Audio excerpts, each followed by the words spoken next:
Papanoorin natin ang introduction video ni Chelsea Fernandez representing Sultan Kudarat from Miss Universe Philippines 2025. Hey you! Chelsea Well, hey you! 25. Ay, wow. Ang class. Of the Philippines, Sultan Kudarat. Napaka-glamour. Always loved pretending a brush or deodorant was my microphone.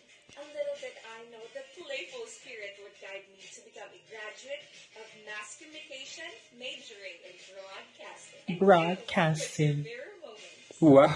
Ang gusto ko Commercial. talaga siya is very clear talaga siya as Yes. always magsalita.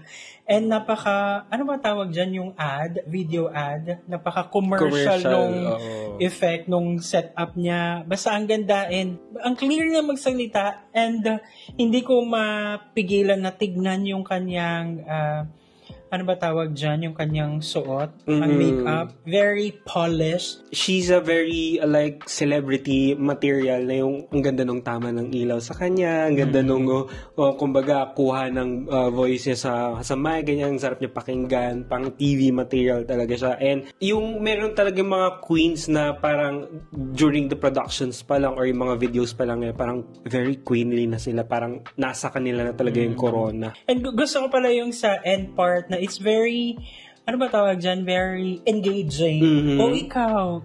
Parang ganun. May It's- rapport sa audience. Yes, it's something na nag-open ng engagement. And of course, si Chelsea Fernandez din talaga is isa sa mga crown-worthy queens this year.